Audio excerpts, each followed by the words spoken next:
Shalom. Shalom, shalom. Greetings. I hope everyone can hear us in equal levels. I've been experimenting, and it's been kind of a pain in the butt, but I think I got it. So please let us know in the chat. Thank you all for coming. Welcome to PRAGMAGICK, a video and audio podcast about the confluence of art and metaphysics. And I'm talking to my dear friend. We've had a long time coming for a good catch-up. Mr. Stevie Rae, Saroth The Mage. How are you? Hello, Keats. I'm actually exceptionally well. I'm loving this time of weirdness and not working and just being able to hang out with my gorgeous Saroth star. It's actually been the best plague I've ever had. Yeah, I was going to say, I would love to dive deep. You mentioned something to me the other day that I took to heart. Because, a lot of what we do in this community is streaming now. And you mentioned to me, like, hey, I can't do it tonight because I got to be off the computer for Mel, And I love that because that's the same conversations I'm having with Mary all the time. And trying to be a bit more present, trying to be a bit more, versatile with time. So how are you keeping sane during all this? Well, I just really have to rein myself in a bit, not be a selfish bastard, and say, I can't be in Zoom chats round the clock. I can't be streaming every minute of the day as much as I'd like to sometimes. But, Saroth Star is, I was kind of spending half my time at my own house in the ghetto and half my time here in the kind of more pleasant part of town. Mm-hmm. That when the virus broke out and there was all these restrictions on movement, I just thought, well, we both thought, why don't you just stay here, And it's brought us closer than we've ever been, and in 2 years, coming up for 2 years of being together, and I think it's just been an uninterrupted joy, really. I love that. I feel the same. There's definitely been some bumps, especially with two very active and creative minds in one kind of small space, right? And it's been, she's been, her job is going strong. She teaches like outdoor wilderness and like kind of thematic stuff for kids. Yeah, And I they saw her had in to, a trench coat and doing some spy stuff. yeah. So she's had to kind of move into going full digital, and she hates it. Like she's a very nature kind of minded person.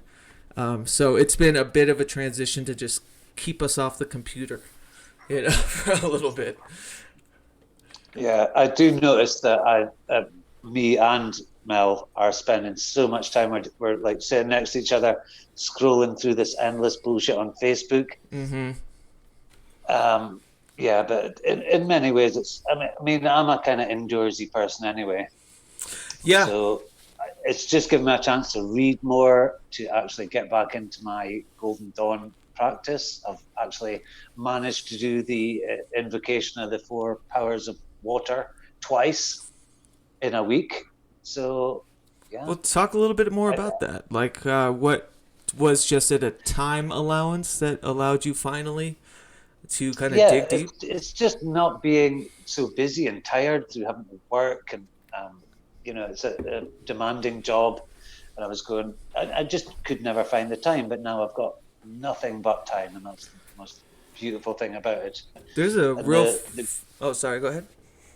no, it's just that the Golden Dawn system that I'm tied to, only because I made a magical vow that I would complete the. It's like a self-initiated version of the outer grades of a modernized Golden Dawn, not the David Griffin Hogwarts Golden Dawn. I have to stress this every time. It's like this guy, Liam Thomas Christopher. He's bright and takes more of the Israel Regardi Right. psychoanalytical approach. So I just vowed to myself that I would complete this course at some point. And it's taken me like 4 years to get to Practicus. Mm-hmm. And that's what we're missing, like 80% of the reading and the silly projects where you like, there's all kinds of extraneous material. But I think the ritual work is the important stuff, and I finally got back to it. Have you been able to do kind of relationship magic with your significant other during this time?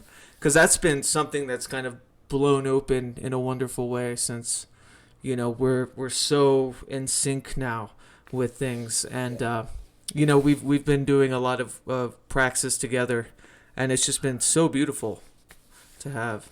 Yeah. Well, our relationship started in a very magical way. You know, there was I'm not going to go into the whole story now, but it was all based around this idea of the star. She thought she'd met someone that was me at a night out. We were both going through a crazy transitional time in the summer of 2018. That was when I gave birth to this channel and had many monumental trips. She was going through her own kind of unraveling, and a whole heap of synchronicities involving a star, this star. And she approached me on Facebook, was like, was I dancing with you last Friday in this club that we both go to all the time? I was like, it wasn't me, but I like your tattoos. And that was the start of a wonderful friendship. And it's just in synchronicity after synchronicity. She's very, I mean, she is truly psychic. She knows when I'm going to do something before I even do it. You know, she'll seriously, she's like, are you thinking about doing this? And then the next day, I was like, no, I'm not thinking about doing that at all. And the next day, I'm like, okay, I'll do it. Or it's just, you know, some supreme form of inception. Indeed. I might be being mind controlled. Yeah, exactly. No, I'm kidding. But it's funny you say 2018. 2017 was when I did my big ritual under the totality of the eclipse in August, and that's what set me on the PRAGMAGICK path. Right after that, I was like, you know, I'm gonna devote myself to this, you know, somewhat full time, and you know, finally speak about my praxis and what I do artistically. And it was around then too that Mary came into my life, like full time, you know. So yeah, that's where the magic is, yeah. Really. You know, it's. I was thinking about this the other day. It's like I was slogging along doing, you know, bits of praxis here and there, and thinking nothing's happening here. But it's only when you get a bit of time, you know, you can't see it happening because you're in it. You know, it's like you're in a system, so you can't see the workings of the system.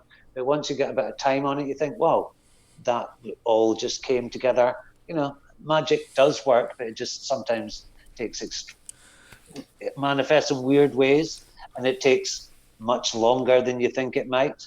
And it does. It manifests in the most bizarre ways, never as you expect it. Also, too, you know, I was like a child with a loaded gun. I went full throttle and I mixed a bunch of different currents for this ritual, and I know better now, but it was because I did that kind of the dharma, you know, creation of burning everything down to create something new, you know, worked.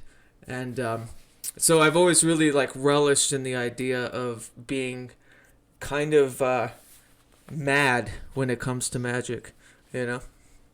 That's the only way to do it. It really is. You know, magic is controlled madness in a way. Yeah. Like Rambo's quote, I said it wrong the other day and I still haven't learned it. The profound disordering of the senses. Yeah. And do you think there's any correlation that what's happening in the world is sort of that? It's finally all these fevers hitting a pitch. I mean, quite literally, too. But I mean, it's been a very surreal year from the fires in Australia. I remember looking at that and thinking, wow, this is quite apocalyptic. Mm-hmm. And now we've got this fucking crazy virus. And, you know, I've been on Facebook a lot and I hate Facebook, but it's just one of those things that you just keep, it's like a newspaper that you can't put down because everything's, and because I've got my own profile under Stevie Rae, who are my Aberdeen friends and my workmates and stuff, but I had to build a separate profile because I can't let these people know that.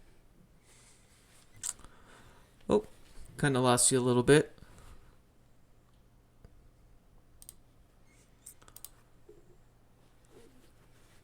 We lost your audio for a second.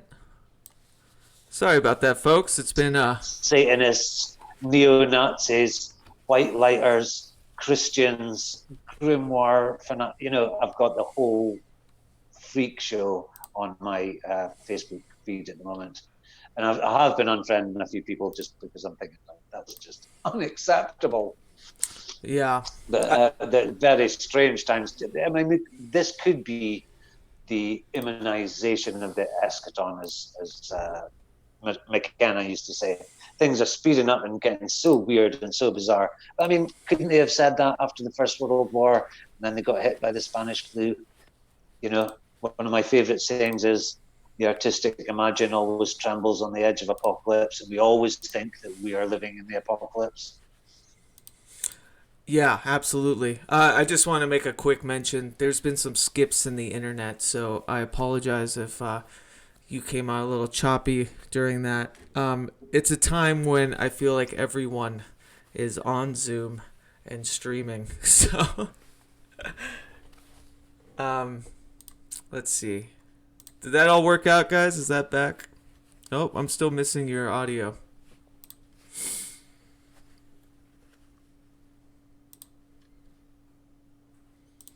A habit of moving my hands very fast, which distresses the camera somewhat. Let's see if that fixes things. You know, these are the days. Let's see. As long as the audio is okay, the visuals don't really matter. I think it is. If anyone could in the chat could let me know. If everyone can still be heard. I just turned my mirror thing off. I'm just trying to keep bandwidth as low as possible, but you know how it goes. But so that brings me to, we're talking about streaming, and maybe it's just me, so I don't know. But no, we are. Yeah, you came up with a beautiful idea that we are, absolutely manifesting through the aid and help of other magical-minded, creative folks. Yeah. And we decided on a name recently, and it's the Saturday Sideshow. SATYR, like Seder. And it's your baby. You came up with the idea. Well, I did technically, but if it all goes horribly wrong, it had nothing to do with me. It just seems so. I don't know why it just seems so obvious that everybody in the world has now taken to YouTube and is doing their little acts. And I thought, well, we've got a lot of talented people in our little group of friends.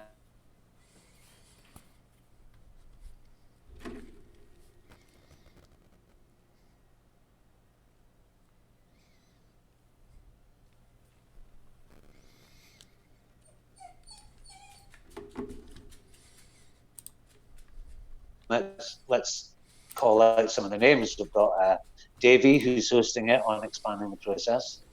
We've got Sam Shadow, who is, I believe, doing the Star Ruby, which is a thelemic kind of pentagram ritual, I think. He's going to be playing some music. We've got yourself, who is infinitely talented with the musics. We've got me, who will be doing a mixture of poetry and Can music. I interrupt you? Michelle. I'm sorry. Yes, you certainly can. Can you start that over again? I'm just getting some internet skips here. Zoom's been so weird for me lately. Yeah. I think it's just because so many people are using it. I've heard Zoom mentioned like 20 times on the news. Yeah, so we've got Davey Alexander, who's hosting on Expanding the Process. We've got Sam Shadow. We've got Lord Josh Allen. We've got yourself. We've got me.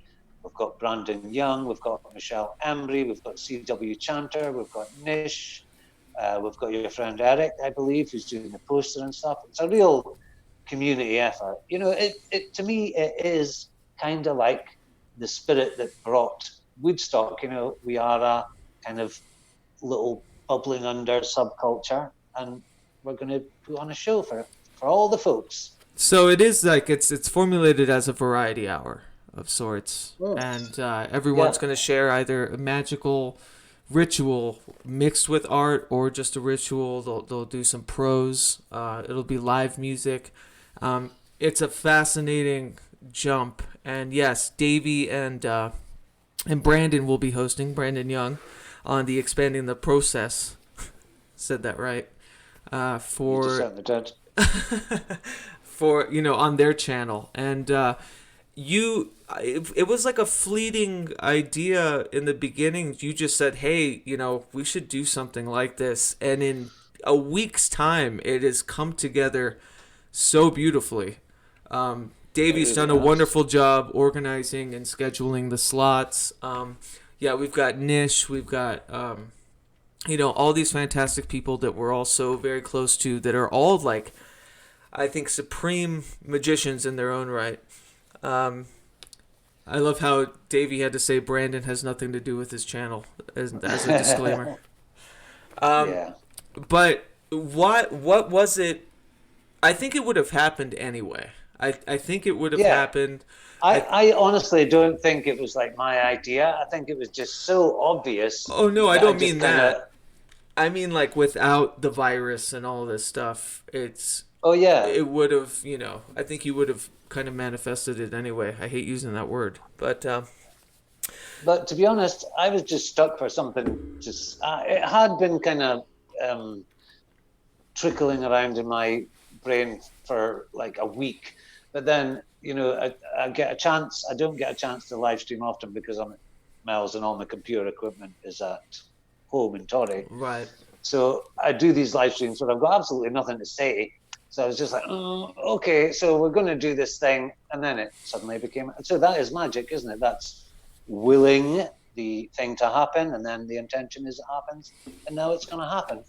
I would love to see kind of a tether through it, an end result, something that is seamless, like a sinew of all of us. I mean, it's what we're doing with the We the Hallowed audio sigil, that we've already gotten like fantastic submissions from Carl Abrahamson, Dr. Vanessa Sinclair, Derek Hunter. Hopefully you submit something. Yeah, I will. I'm just not quite... I'll consult privately with you on what to... Because I'm not quite sure what would work. Yeah, and the whole point was that in audio form, we would all kind of make this anarchic magic together, and from separate individualistic praxis, we would have one kind of general idea. It's what We the Hallowed always attempted with text. We have something called the Tethers that was supposed to be a constantly updated kind of source of where all of our strengths and ideas lay together as being as separate as possible, if that makes sense.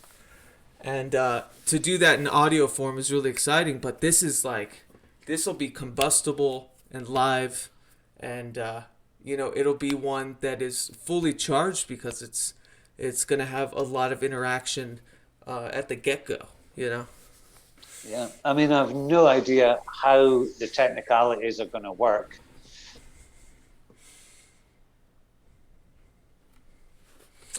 I think you dropped out a little bit. My internet connection is unstable, which is crazy because I pay a lot of money for this. Just another form of, sometimes mistakes and unintentional things that get thrown up by technical stuff is all part of the magic, isn't it? Really? Yeah, I guess. I mean, we're having that right now.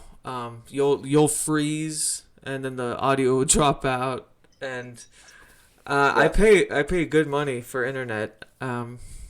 So I'm not totally sure what's going on. But everybody's streams have been doing this. It's not just okay. us. Yeah, it never feels as bad. I always feel that if I'm the only one that's going through something, I feel sorry for myself. But if everybody's going through it, I think, well, it's fine.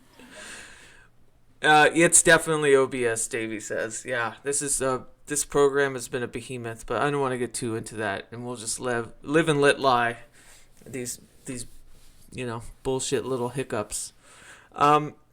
So what was it that generated, honestly, like, was there like a significant instance where you were like, holy shit, we got ourselves a family here, kind of with the community? No. To be honest, I was not even aware of formulating the plan, except as in a very vague way. I think I mentioned it to you in a DM. Oh, wouldn't it be cool if we could do like a kind of Woodstock? But oh my God, it's too. I could never organize something Right. like that. So let's just leave it. And then it somehow became like, yeah, well, if I got Davey, because Davey's got Zoom and he's really good at doing that, and it just put together. But I mean, I've known we've had a family here since the very first, since 2 or 3 years ago when I got involved in the, just being in live chats and starting to talk to people, and you realise that we've all got so much in common. We all seem to want the same things. We're interested in the same things. We've got a lot of really talented, gifted, I would say, people. How different is Lord Josh's idea of magic from Sam Shadow's or mine or yours? Mm-hmm. The fact that we can all come together, and I don't want to, I hate to. Oh, dropped that again. Let me turn off the HD here. Perhaps that'll help things move along.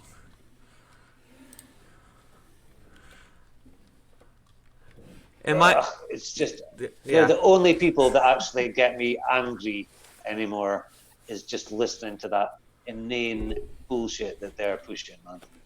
Yeah.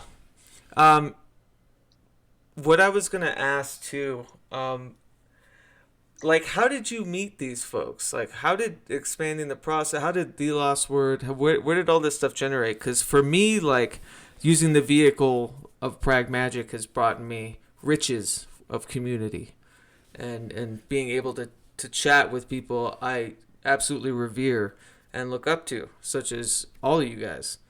And was it your YouTube channel that allowed that? Or? I have to say it was CW Chanter's live chat that I met Davey, Baz, Sam, Brandon, all those guys.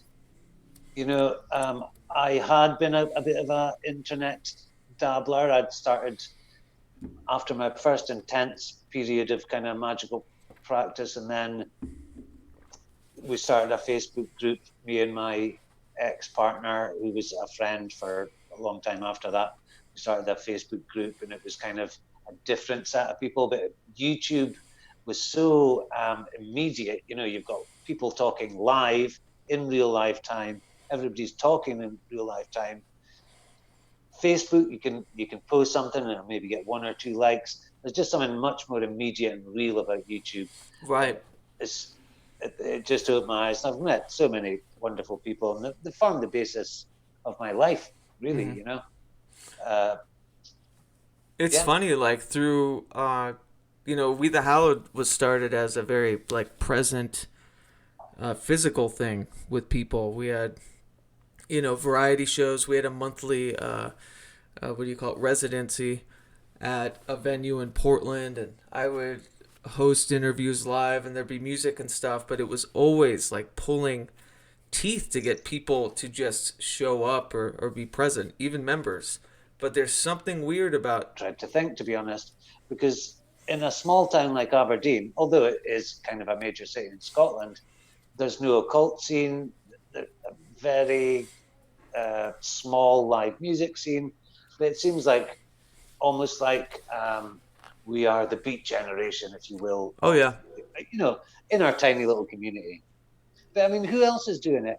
I comb YouTube for good magic channels, and there aren't that many. I think we are possibly it, apart from the Become a Living God crowd. And there are even like Josh has been called out on, shouted out, I should say, on Orly Stewart, who is one of the more real of that crowd. I think we could tempt her away and say, "Come over our side." Yeah, I think my initial introduction to them, and I've talked about this, was one of, okay, that's not my current, or that's not how I would present things. but I'm growing to understand it more as a necessary point, especially for dabblers alike, you know. And I think that they do a lot of good. I actually was a little worried about a Santa Muerte video that Orly had, but she had somebody on that was super knowledgeable. It was all really well,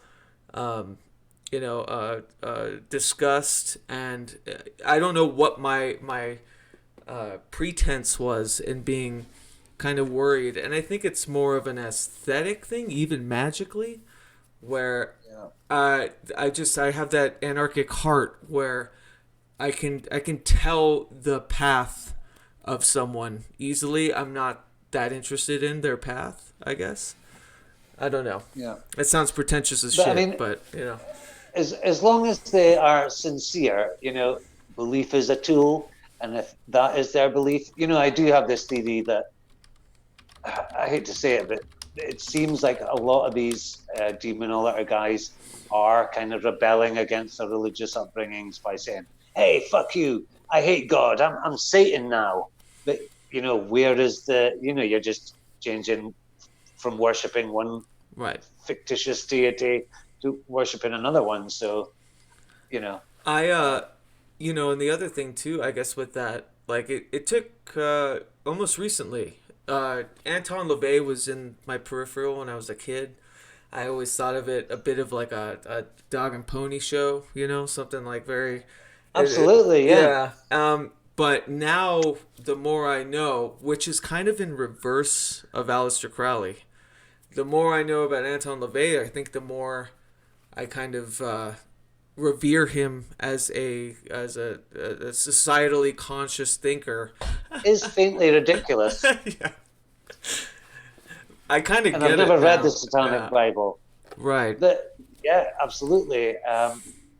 He was as important as any other major occult figure. Genesis Bjorage as well. He completely passed me by until his death. And really? Yeah, I was never into. I knew who Temple of Psychic Youth were. I knew who Genesis Bjorage were. I think. Oh shit! Oh no, it's only my laptop. Okay, I have no access to chat now because my laptop's way to die. It's okay. I'll wrangle it. It was only after Genesis Bjorage's death that I kind of went back and looked at his later work, which I think is he always seemed a little bit. I don't know. In his early videos, he seemed. I just never warmed to him. But seeing him in his more mellow years, and he gave some beautiful talks at the MoMA was one. It's like a documentary, it's 2 hours long. And that night, it was the first night I'd been without Sora Star for ages. She was actually visiting her mother, who unfortunately passed away. And I was just high that night, you know. Yeah. But I'd done a sigil to invoke like a kind of like a guardian angel type thing. And I was hoping to encounter some dream stuff that I could interpret later on. But I was so high that night, I just woke up and immediately started playing Genesis Bjorage, pretty much his entire oeuvre. And I thought, wow, maybe he is what I really need to hear at the moment. I really liked what he said about, you know, constantly reinventing yourself and just that push and the transgression as being a form of magic, which it absolutely is. So I came away with a whole new. Oh, you dropped out, and you're stalled. Is that my?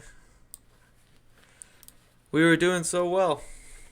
The Book of the Law on the 9th, 10th, 11th, and on the third day he did this. And, you know, all these myths are convenient stories, but they're all, to me, untrue. That none of them are actually true. Is Genesis in the Bible true? Is the Quran true? What is true? Nothing is true. Yeah, everything is from it. Exactly. I think that's the blueprint, you know, and their work and, you know, relishing of the Geist and Burroughs thing, you know, is what brought me into their sphere.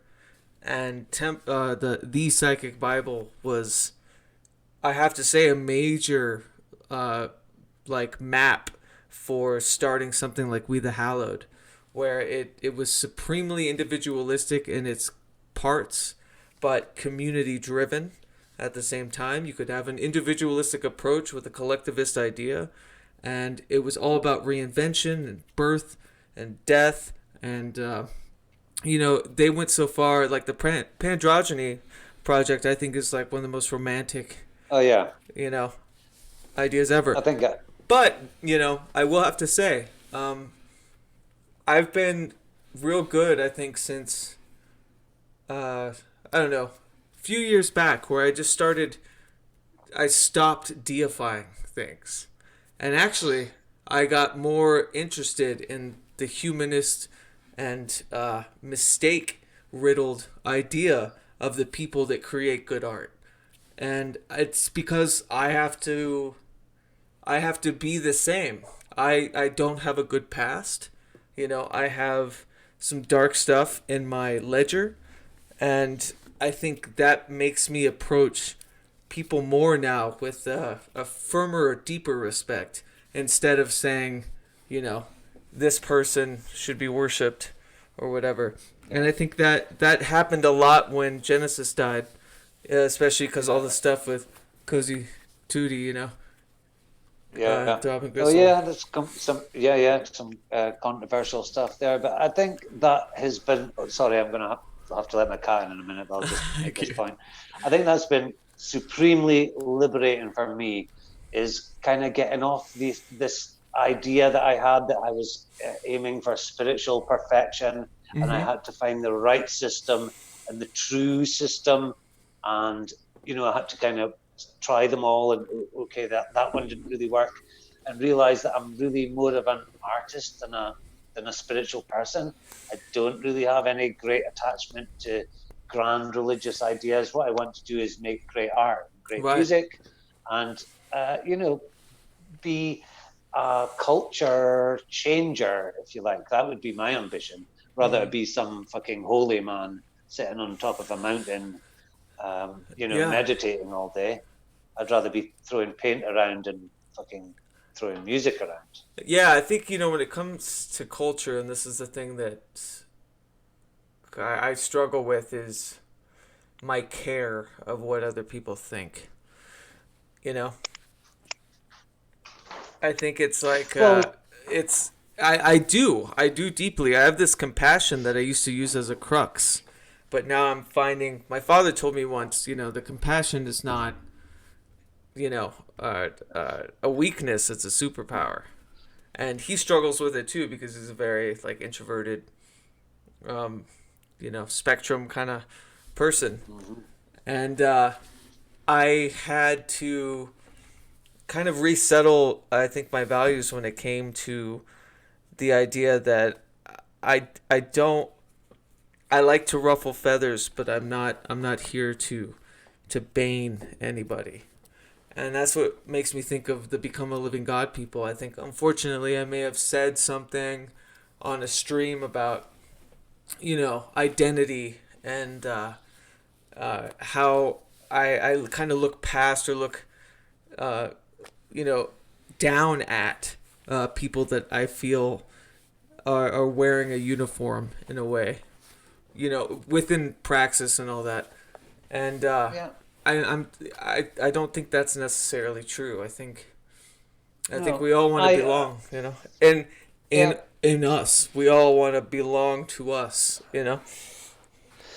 Yeah, I also think that I am sometimes excessively hard on people that I think are faking it, or because who am I to say who's real and who isn't? Right. Become a Living God, very successful. They've opened, well, let's not go there. The magic works. But it absolutely does. It's just not my kind of magic. But, when I first came to YouTube and even Facebook and all that, I was terrified to even, I remember once I went on an OTO page and said something, stupid and gauche, like, oh, Aleister Crowley would just be so pleased that we've got the internet. And I was shot down by about 20 authorities from the OTO saying, "Oh, but didn't you," quoting, "Oh my God." And now I have lost that fear, and I don't give a fuck what these so-called authorities think. I know I've lived. I know I've lived. Mm-hmm. And 50 long years I have lived, and at least 35 of them have been as an occultist, artist, drug addict, alcoholic, mushroom head. I don't care. I just simply don't care. Let's talk about that, because I think what I mentioned earlier, and this is I feel like we're brothers in arms, almost literally sometimes. But with our past intertwined and what magic did, we talked about this, on the last podcast we did together. But praxis as a redeemer, as something that helps cleanse the spirit of regret and tries to create something worthwhile, and compassion is one of those things. And what I love about you is you're very open about your struggles, as I try to be, too. But I always look up to you when it comes to that, because I think that's such an apart. Like, if you want to be wise, not that's a dumb phrase. If you want to purvey honesty, right? You can't cut corners, and No. and I think people do, especially in a culture. So it's really refreshing. Well, thank you very much. But as much as I regret ever becoming, me and Sarah Star were talking about this. We talk about it a lot. I still have symptoms of being like 50% strung. I don't know if in withdrawal is what we call strung out. Yeah. It might have a different meaning in the UK. But I'm always feeling just a little bit uncomfortable in my own body, and it's like, how do I deal with that? I'm not quite sure. It's the worst thing I ever did was mess around with heroin and hard drugs, but in some ways it's just part of my history, and I wouldn't change a thing. If not being into hard drugs had led me into some dreadful dead end boring career, and I can't help thinking that it was as it was meant to be. Yeah. And I've never been happier than I am right about now. I absolutely agree. I almost relish in the fact. I mean, it sounds kind of sadistic to say, but the transgressions I'm very appreciative of, because I'm so appreciative of these times. Like, it was this lack of purpose, I think, that we were trying to fill. I can't speak for you, but I think for me it was definitely a feeling of a hungry ghost. I felt like I was a predator. Yeah. I felt like I had a tiny neck and a big belly, and I just couldn't satiate. And I would just pour things on top and pour things on top, and try not to feel maybe that compassion that's kind of inherent or something, or I thought was a weakness. And I think for me it was a search for a transcendence, Yeah. And in the beginning, all the drugs were kind of, I love smoking pot. I still do. Smoked a lot of hash. Got into the dance scene where there was a wonderful shamanic coming together. In the UK, it was like 1989, maybe Summer of Love. It was like it was our 60s, but then as the 60s turned to the 70s, it was just an exact repeat. The harder, more sinister drugs creep in, and before you know it, you're fucking Neil Young or David Crosby or Keith Richards. Mm-hmm. God forbid. Yeah. I mean, it's so funny as a fan, to be honest, like Nirvana was the thing that kind of broke open the underground scene for me as a desert kid in the Southwest. I'd go steal albums from a pawn shop and look at the liner notes, and then I'd go steal those bands they thanked records, and it started me in the underground thing. But I remember as a kid being vehemently against, or knowing that, like, oh, why would they put that poison in their body? And it's so funny to me now how alien that idea is when kind of consuming that culture. There's something about it's got its tendrils in, you know, all facets, and it's true, it's real, and it helps you not deify things, you know. Yeah, absolutely. And I had the same thing with Nirvana. I love Nirvana. I remember the first time I heard In Utero, or In Utero. In utero, yeah, but I think you might be pronouncing it better. The joy of that album, you know, I think in that formula of quiet verse and loud chorus, yeah, there's Pixies, so much yeah. magical idea of it's the in breath and the out breath.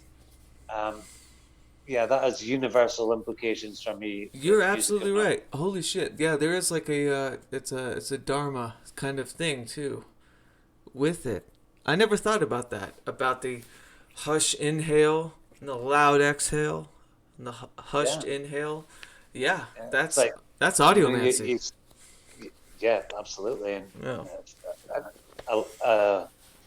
a tribute to yourself.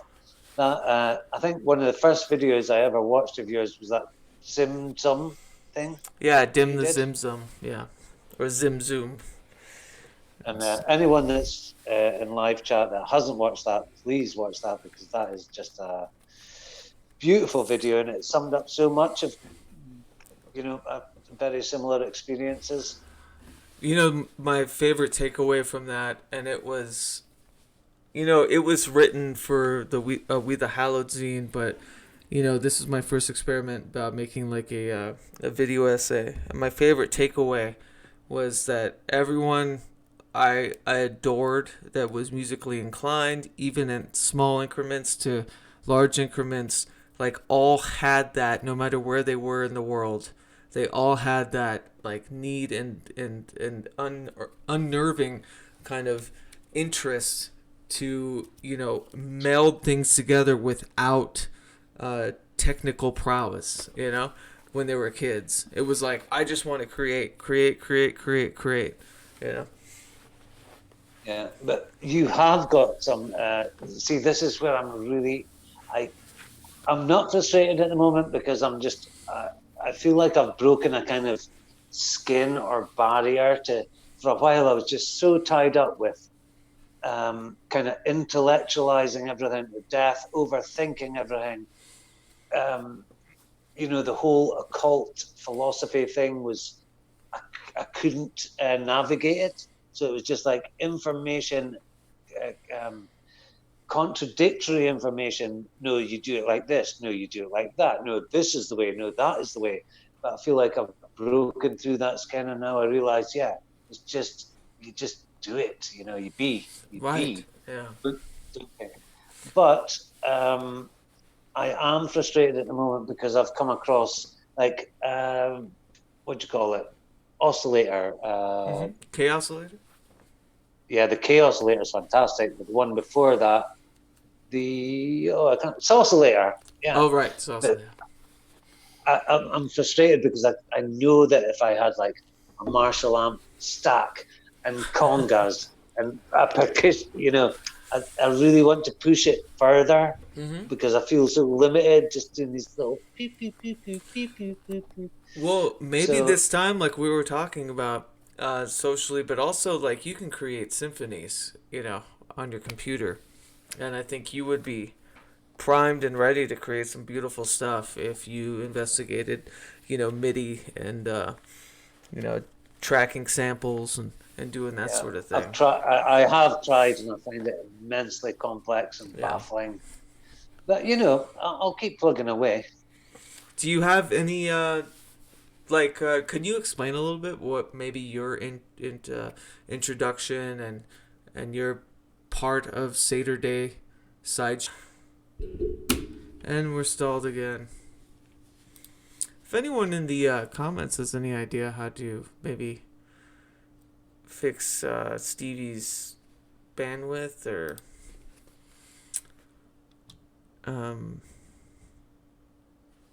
Did you lose that? Lost you again. Fuck's sake. Oh my god. You're missing all my best bits. I know. Okay. This is the worst. I apologize. This is the beauty of live streaming. Yeah, if you don't mind starting again, I No, apologize. so I plan to be playing Saucelator, Chaosilator, um, segments of Diary of a Dog Fiend, which is my blog. I Yeah, love that because that's. I was just talking about the Dylan Thomas book with Davey. I love Dylan Thomas. Yeah, Yeah. I used to listen to what was it? It was like a 4 CD set I had of Dylan Thomas, and uh, yeah, a man after my own heart. He liked to drink. I Yeah. like to drink. Shazam. Yeah, that's never ending. But so cool. Poets love to drink. You know, it's just it stimulates our poetic. I think it's because when you're drunk, you have actually got the balls to write some of the shit that you do, and you know. Yeah, I have a hard time with creating under the influence, but at the same time, I'm a bit neurodivergent, and I was researching this the other night. I have a proclivity to like alcohol. It'd be like a cut up. No, no, we've been good. We've been good catching it back. But so I it allows me to feel, I think, more human when I'm being social, a bit little more off the cuff and less in my head. It's the reason why I don't Yeah. smoke weed, because weed amplifies like kind of the um the projections of like how I'm interacting with folks, and if I do smoke weed, it'll be alone, like completely Oh, alone. absolutely. Yeah. Yeah. Um, I love smoking weed, but it is like a solitary pleasure for me because the first joint I have, I immediately start running through my entire history from the last joint I had, and it was like, oh God, that was really stupid. Why'd you do that? It's like it is. It. I do believe that weed kicks you up, and like if we're using the Leary Wilson model, it does kick you up into that fifth circuit, Right. and it's quite moral for me. You know, I get ashamed and embarrassed about things that I've done when I'm in my normal robotic day to Mm-hmm. day life. So that I think that's a good thing. You know, it I've makes you been look I, I salmon. I never thought that drunk streaming would be an issue. I never thought that, like, oh, sitting in front of my computer, um, drinking with folks around the world, like maybe I should cut back a bit. But it's honestly the only way I can Me too, I can man. feel the tether. Um, Yeah, and I think and that's the other thing I feel so fondly with you about is erasing the hard shit from the past, but kind of continuing these little ankle biter um, things like alcohol and cigarettes. You know. yeah. Um, That was something I actually, because a lot of schools of, you know, heroin is a killer, crack cocaine, methamphetamine, mhm. whatever. These are the killer drugs. But to go from that to absolute abstinence from nicotine, there are some, I just could not do it and I don't want to do it. Right. Um, Yeah. I cannot ever imagine myself not getting vaguely intoxicated, to be honest, because the way it's described, it really didn't happen to me. But way back at the beginning of my Odyssey, yeah, it told me it was, and I got the name for it and all that. But I don't think so. I think that was projections, really. Okay. Yeah. But I. but I am actually that is whatever the I don't think the HGA is like some kind of spiritual Christian thing with wings Right. floating about waiting to jump on you. I've been reading a lot of Christopher S. Hyatt at the moment. Mm-hmm. He's written some good stuff. Undoing Yourself with, excuse me, Energized Meditation. That's a good book.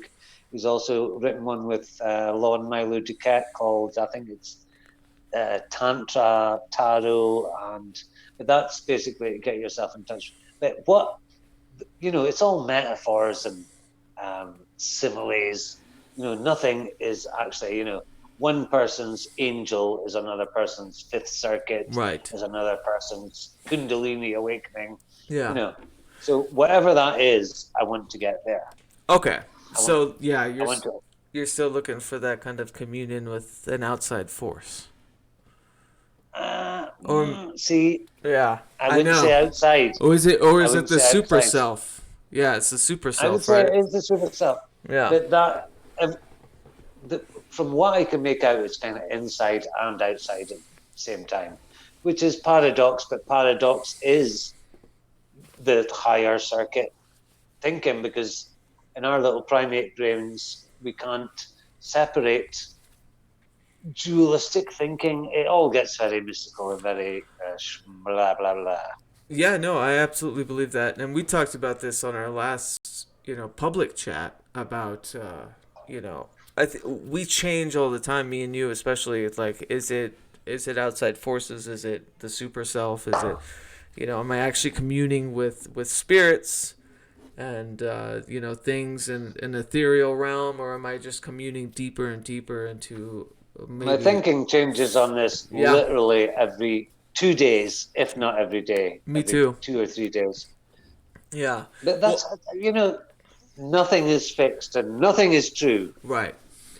I have also, though, I've had retroactive verification of visions that I've had, especially through audiomancy or other stuff, where I'll think of this, I'll dream up this type of beast, and the name Druge will be in my mind, and then a couple months later I'll find out it's a Zoroastrian, the Persian religion's like beast of the mountains, the Druge, Droj, Yeah. So like there is something I feel that I think the good base level for me is dipping into the collective unconscious, right?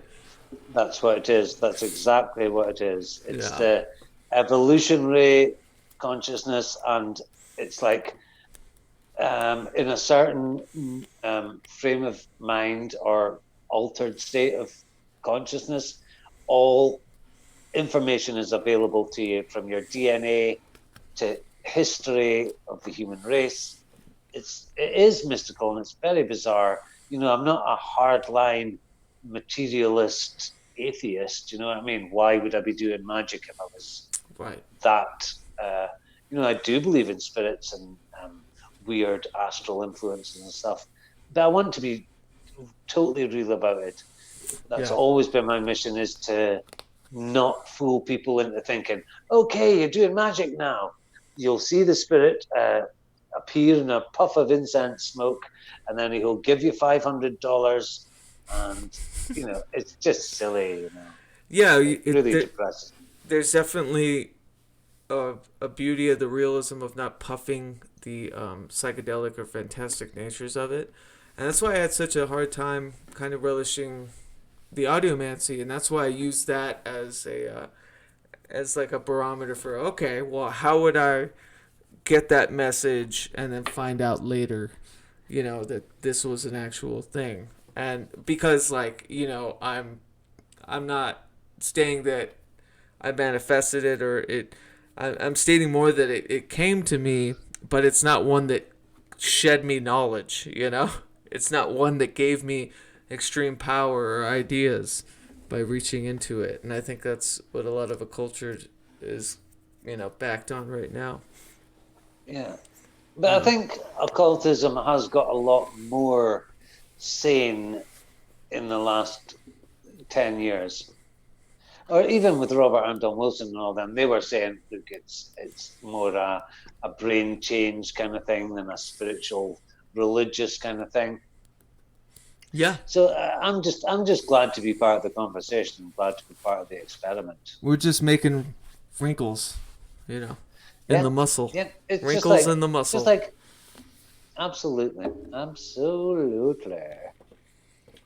So, when it comes to, I think, communion, like for you, is there an intention to just kind of aim low and not have all of the drudgery of, reference and higher beings and all that? Or does that kind of still help you aim to the center? Uh, that's a complex question. I'm not even sure what it means. Yeah, so I just mean like, you doing these rituals, right? Yeah, Maybe your perception of who you're talking, like who you're utilizing, and in these old currents that are supposedly, like, out communing with. Do you go into it thinking, I'm just communing with my subconscious? That's my base standard, yeah. and I'll be pleasantly surprised or something. Yeah. Yeah, that's exactly what I think. I Okay. do not think for a minute, because I'm using a Golden Dawn system, which the only reason I'm using this Golden Dawn system is because it fell off a bookshelf when we were in a synchronicity mesh, and it seems like, okay, I've made this vow. I have to stick with this. I don't believe in any of that stuff. All these names of power, Elohim, Sabaoth, Mm-hmm. uh, Melech, it's all very kind of Kabbalistic and stuff. And I really don't believe in any of it, but just the performance of the rituals leaves me in a altered state of consciousness. So I can't explain it. And that's why I love it, because I can't explain it at all. Yeah, I'd love to get your conversation. You're wearing a Paimon shirt. I certainly am, yes. Yeah, yeah. And so, like, when you work with those, lesser demons of the Goetia or whatever, are these triggers to, you think, different types of compartments of the Yeah, subconscious? see, Yeah. that's where I go a little bit fuzzy and think, well, I think Paimon is. Uh, I think that humans create gods. Gods don't create humans. Yeah. So continual, how long has this sigil been available to magicians? Yeah. Magicians have been channeling a lot of thought and energy into the sigil. So when I encounter Paimon, I'm not encountering some pre-existing deity. I'm encountering the egregore of all the magicians that put thought into the sigil. Right. Yeah, it's That like makes more it's sense to me. the Alan Moore idea of it is, everything created and fiction and all that lives in this realm and it's empowered. Actually, I just got done rereading Earth X, a comic book. It's basically like Marvel's Kingdom Come, and in it, they've the Asgardians realized that the only way they exist is because humans put them on pedestals and Yeah, kept believing and believing, and so once they yeah. realize that lie, that's the threat to their universe. Yeah. And it's oh shit. I think I stalled again. Can you guys still hear me? Uh um that's Brandon Young was there earlier. I guess we can check and see how many people are actually tuning in. 12. Nice. That's Um pretty good for. yeah, for a Saturday live stream. And a personal catch up between us. that's that's nice. So, Yeah. what was I thinking about again? I was thinking that this Saturday Sideshow. sideshow, yeah, it has really made me look back on my, because I was like uh, I was like a visual artist first, and then I started to think, well, maybe I'm more into. No, actually, probably the writing came first, Mm-hmm. and then be a bit of a jack of all trades, but a master of none Oh, is quite you and me frustrating. both. Yeah. Yeah, I definitely get that. You do a bit of everything. Mm-hmm. And it's like not a must. But I've been going over my blog, which I really neglect, and I never updated. You actually gave me the impetus to kind of write a little bit because I wanted to put up something for We the Hallowed. But I've been reading through, and it's actually not that bad. Yeah. And then that inspired me to look through some of my visual art, which is spread all over. Because I immediately, as soon as I do a decent bit of art, I get I need to just give it away to someone. I don't know why. I love it. That's the same with me. It's like Yeah. it's nice presents to give people as like original works of art. Yeah. So all I've got is photographs. I'm going over my back catalogue and I think, well, in 30 years of writing and painting, I actually haven't done that bad, you know? So Yeah. maybe now, and especially in this time where there is just nothing but downtime, you know? Me and Star are just sitting about, what can we do? Let's do something wildly artistic and vaguely tantric. So that's what I'm talking about, like, of the relationship magic that's probably like in a world of progress right now because of everything that's happening, right? Yeah. Yeah. We are closer than we've ever been. And I mean, it's like we were close when we met. The very first night we met, it was just we knew.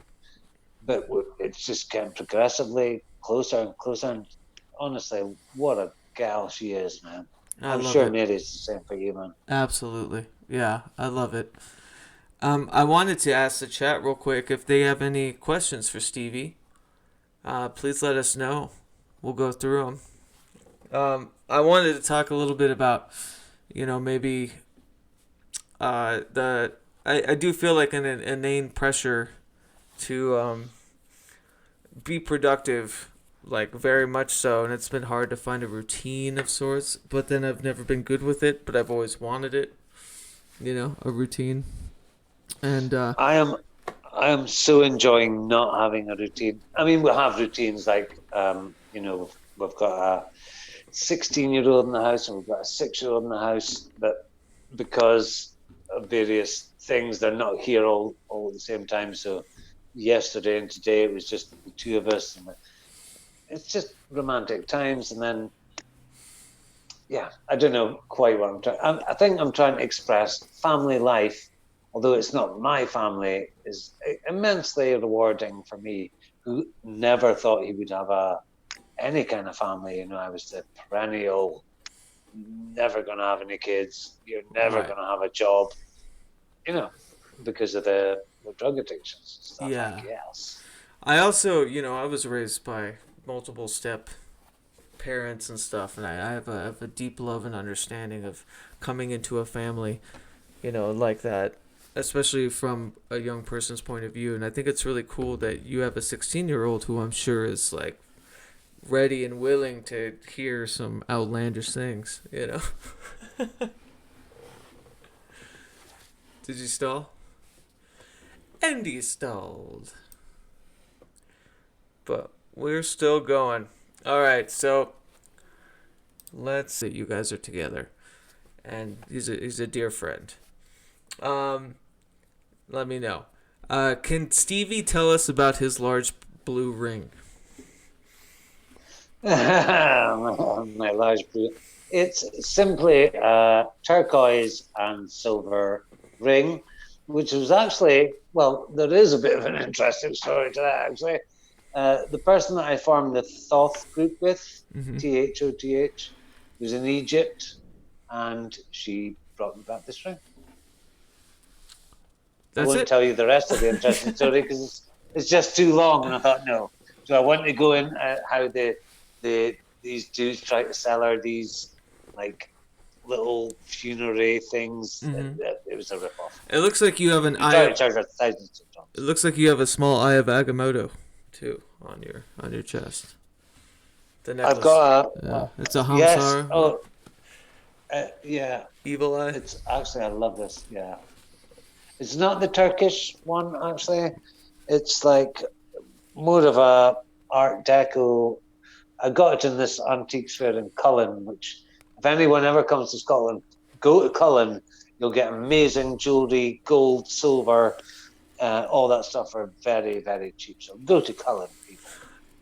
So do you tattoo sigils on yourself as well? Me? Yeah.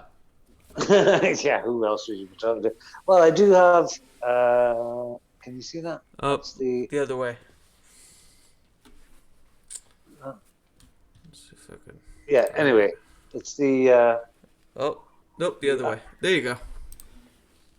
Yeah. What? There you go. And that is because I didn't know much about getting tattoos in those days, so I literally had a copy of Cosmic Trigger in my rucksack, and I was like, "Oh, can you just do me like an Eye of Horus?" And I showed him because he's got that on I think every other page, and the guy obviously just photocopied and did it like that. I thought he might do it. I'm not actually that crazy about it. It is the actual Cosmic Trigger Eye in the Triangle. Right. Yeah. I just noticed some on your hand, which I write daily. Oh yeah, Different those ones, are. Oh, the other way. Those are runes. Those are there runes. you go. Yeah. And I also have Isis is all things are Isis, which is we got it from an Isis book. You know how you do. I was in London, very drunk at the time. I kind of set myself up for never getting a proper parlor tattoo because all of mine have been stick and poke by different friends I've lived in different cities with. So they're all different sigils. Oh, I'm so white you can't even see the other one. But like different sigils of different times in my life. Look at that. It's even on the awkward. Anyways, let's do that. There's permanent. There's a permanent. Yeah. Yeah, those are permanent. I write them daily for my daily practice on my hand in ink. And I was trying to figure out a way to like have something a bit more organic and not as like, I don't know, poisonous as like ink every day or Sharpie. Yeah. But yeah. A little poison does you good. Yeah, my buddy from Alchemical Arts, he has a beautiful channel where he creates his own pigments and colors. It's like true alchemy in real time. I suggest everybody go to that page and watch him do his work. But he proposed kind of creating a skin type ink that would easily rub off, so it's like the sigil kind of firing. You know what I mean? Yeah. And yeah. dissolving. Yeah, perfect. Around the day. But do you I really like. Oh, go ahead. I like the idea of a research and development lab for occultism. Mm-hmm. You know, where like think tanks and policy. You know, I like to do stupid stuff like that. Well, because like I do think. Oh, go ahead. Yeah, like literally, like we have 4 people sitting in a room figuring out what kind of ink would be best used to suit the purpose of instantly impregnating and then wiping off. You know, like research and development. Yeah. I love that. And there's something, I mean, that's why I say it's almost like true alchemy. You're watching the actual, you know, the corruption of science to make creative things to be used for creativity, like the elements, you know, and something as elemental as color is so overlooked, I think. So I think it's beautiful what he does.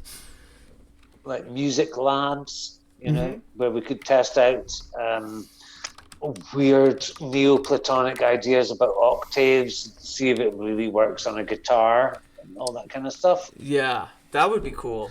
Experimental workshops, you know.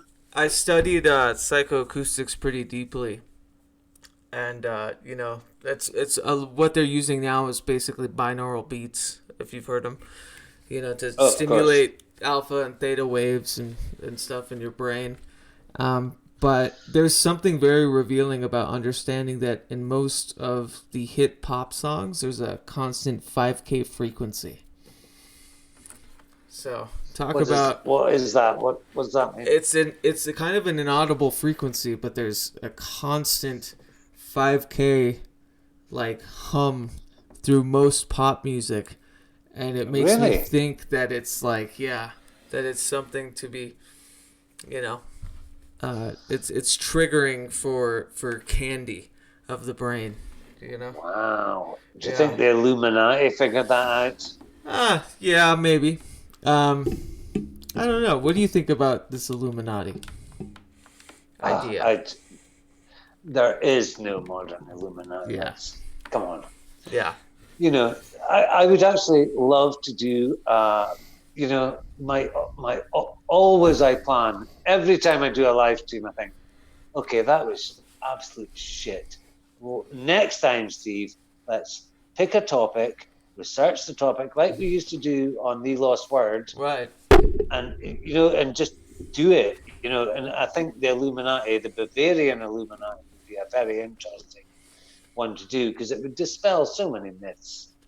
This idea about the dark cabal and the Illuminati and the satanic baby eating pizza. Oh Sure. God, it Yeah. drives me fucking I just insane. don't give humans that much credit to be that, No way. Do you serviced. think a secret society could go twisting? It's just I repulsive do believe maybe nonsense. there's like a bunch of unintentional magic that people do. I mean, Donald Trump's favorite book is was it The Power of Getting Rich or whatever? Like one of the oldest like New Thought books. Oh, the power of now, maybe. Well, it's like getting rich. I forget. It was something about getting rich, obviously, but it's all about positive and new thought kind of implementation into everyday life. And so he does it. You watch him. He does it every day. He believes what he says, and that shit fucking manifests. And he's got a screen around him because I think he unlocks something early. You know. Well, he certainly has some occult power. Yeah, I absolutely. mean, But to say, yeah, oh, there's the baby stuff and the pedophile stuff. I don't know. The QAnon stuff is what really bums me out. Honestly. it's horrible. I'm honestly, I'm so. It sounds bad because most of my friends, like in my channel views, like 89% is America and like 10% is UK and 1% is Greece and all them places.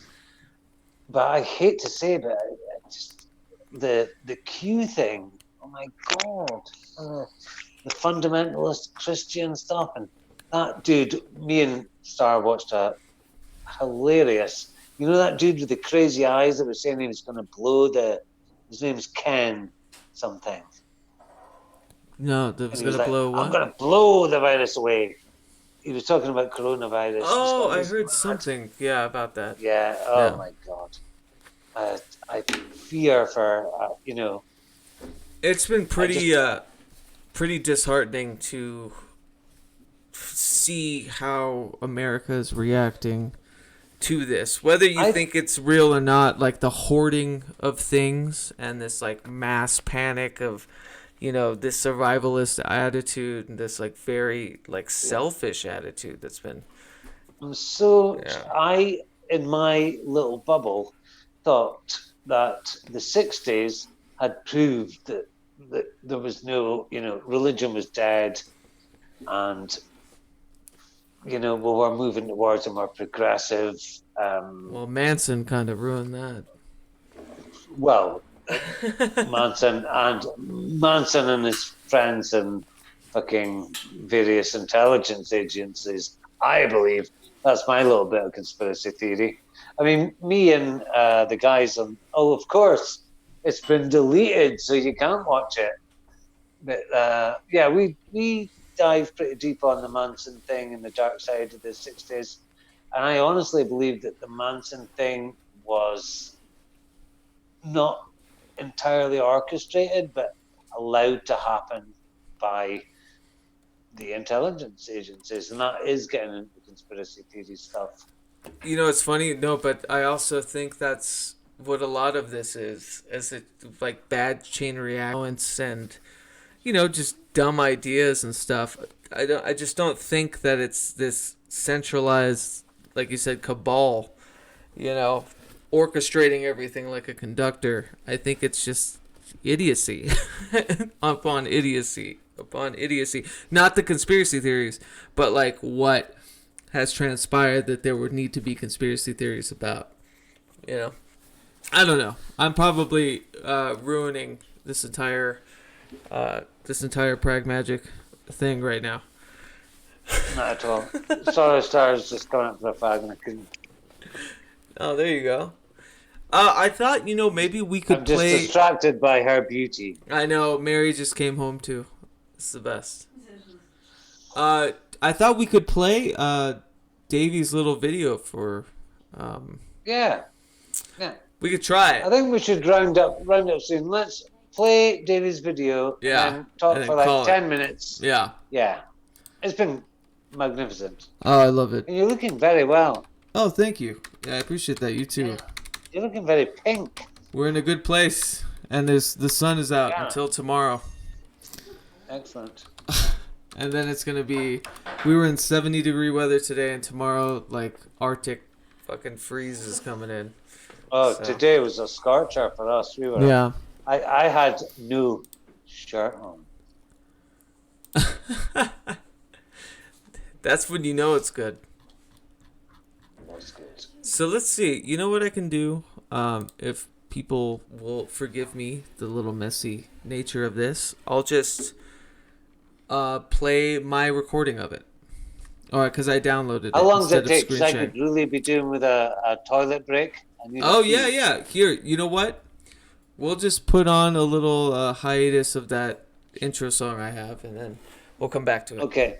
I'll be back. Watching? Listening? How's it been? Yeah, I couldn't open it till. I think it's on his end. Yeah, I couldn't open it till. I think it's on his end. Yeah, I couldn't open it till. I think it's on his end.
All right. So what we'll try to do here is I'll make another window, and then I'll upload some video. And where did I download it? I think it was in the We the Hallowed folder. Open. You come back. Okay. All right. I think I got it streamed, unless it's like still going in the background. Oh my god, I'm so sorry.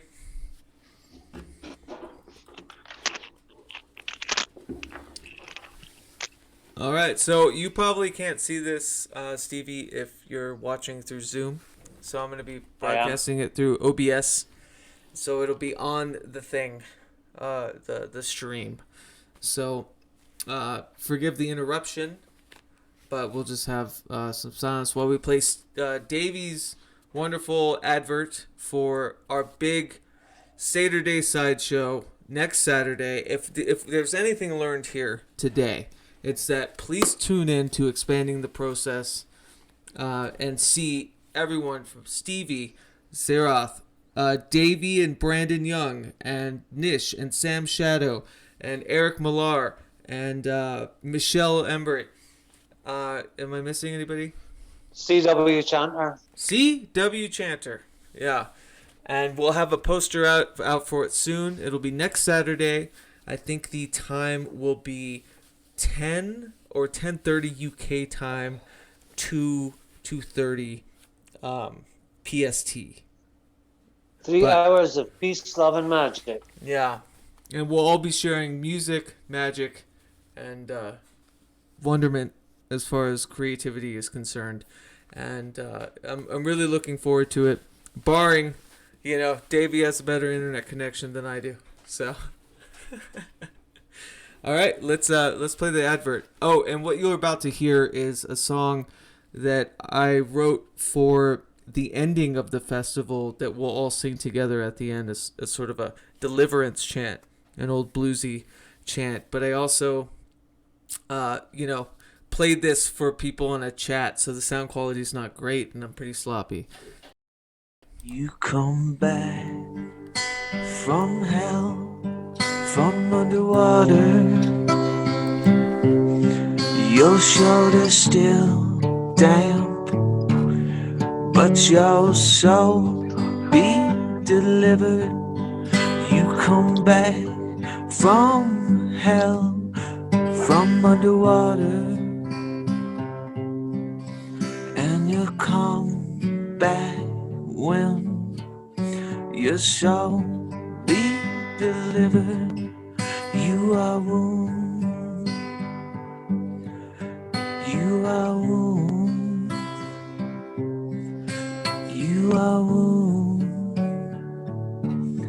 but your soul be delivered. You are wounded, you are wounded, you are wounded, but your soul be delivered.